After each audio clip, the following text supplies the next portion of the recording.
Je vous propose maintenant de rejoindre le canal du Rhône à 7. Il est particulièrement important pour les échanges économiques, tout en jouant un rôle prépondérant dans l'agriculture. Pourtant, son avenir est menacé. Laurent Baumel et Yannick Le Ternier nous en disent plus.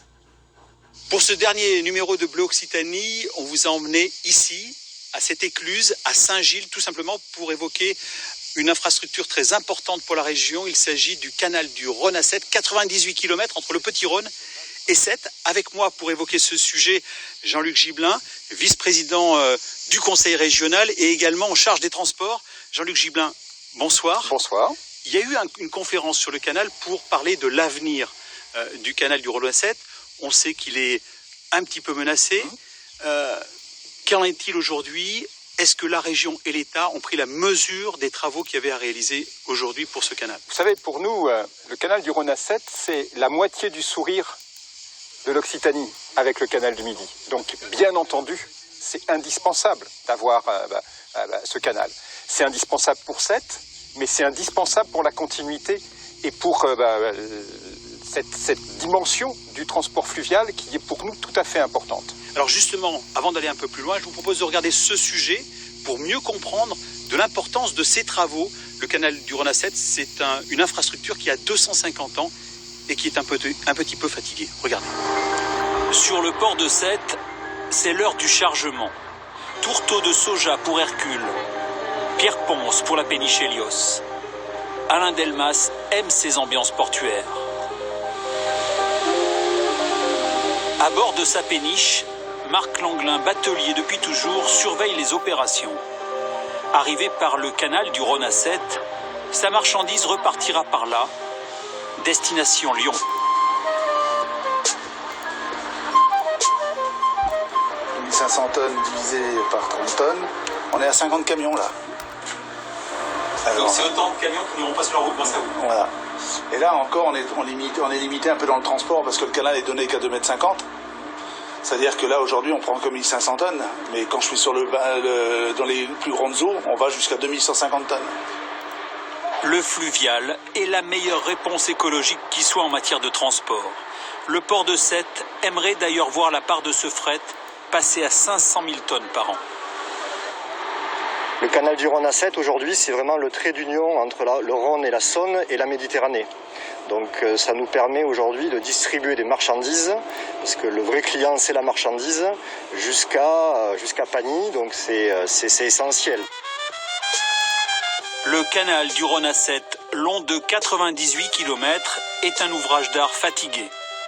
Ce monument du XVIIIe siècle traverse de nombreux étangs et longe la mer, ce qui en fait un objet unique en Europe. Mais les échanges hydrauliques naturels avec les étangs, les caprices du ciel, la pression de la Méditerranée le grignotent peu à peu. Pour les agents de Voies navigables de France, la lutte contre l'envasement est un combat de tous les instants. Le chenal à proprement dit, c'est 15 mètres de large. Donc il y a 2 pieds de talus qui font environ 7 mètres et après le chenal qui fait lui 15 mètres. La dégradation des berges est surtout liée aux pieds de talus qui ont tendance à s'effondrer. Chaque année, 100 000 mètres cubes de sédiments sont retirés du chenal pour garder un tirant d'eau de 2,50 m. Ce canal, il reçoit en permanence une quantité très importante de sédiments. L'ordre de grandeur, c'est 10 à 15 terrains de foot remplis de sédiments jusqu'à 1 mètre de hauteur chaque année qui rentrent dans le canal. Si les équipes de VNF ne se mobilisent pas au quotidien pour draguer, c'est-à-dire pour enlever tous ces sédiments qui rentrent, très vite on sera dans une situation où les bateaux de commerce, les bateaux qui transportent des marchandises, seront plus capables de passer. Chargés en sel, ces sédiments sont entreposés dans ces casiers, le long du canal. Mais depuis 2010, ils sont classés déchets non dangereux et non inertes. Des pistes de valorisation existent, mais n'attirent pas grand monde pour l'instant. Conséquence, les espaces de stockage sont saturés. Très clairement, aujourd'hui, au niveau des voies navigables de France, on atteint une certaine limite puisque nos casiers de stockage sont pleins et donc ça signifie à très court terme des difficultés pour pouvoir poursuivre l'exploitation. Si on n'a pas de lieu de stockage de ces sédiments, on ne peut pas les extraire du canal et donc ce qui menace à terme, voire à court terme, le trafic sur le canal. La question du dragage est donc primordiale, tout comme la question de la rénovation des berges. Car si le canal du Rhône à 7 est un enjeu économique pour le transport de marchandises, il est devenu en quelques années un élément majeur du développement touristique. À lui seul, il draine 17 millions d'euros de retombées dans notre région. Le bateau, c'est un peu le frein à main de la vie. Voilà, on vit au ralenti, quoi. Ce canal du Rhône à 7 n'est pas fait spécialement pour la plaisance, il a plutôt été fait pour les grosses péniches.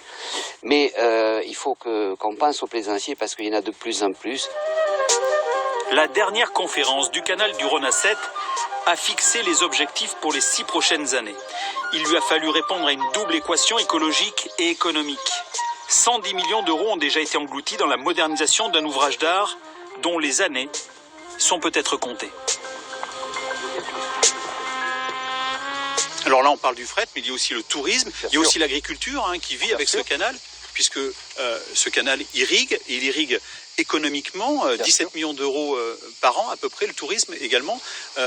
C'est aussi un acteur très important, ce canal du Rhône à 7, justement pour ces deux problématiques. Oui, c'est encore une fois, c'est une part tout à fait déterminante de la région. C'est une ligne de vie dans la région. Cela permet une vraie cohabitation entre le tourisme et le fret fluvial. Il faut évidemment que le travail soit fait pour que demain, cela puisse se poursuivre. Mais aujourd'hui, il peut fonctionner et nous avons les uns et les autres tout intérêt à plus l'utiliser. Nous avons les uns et les autres intérêt à ce qu'il passe des bateaux sur le canal. Merci, Merci. Jean-Luc Gibelin de nous avoir reçus ici à Saint-Gilles. Saint-Gilles, donc, lieu de cette écluse, lieu de ce passage entre le Rhône, le petit Rhône ici, et 7 à 98 km d'ici. Peut-être que cet été, si vous venez en vacances ici, vous aurez l'occasion de venir voir cette région et ce canal du Rhône à 7 qui a près de 250 ans aujourd'hui.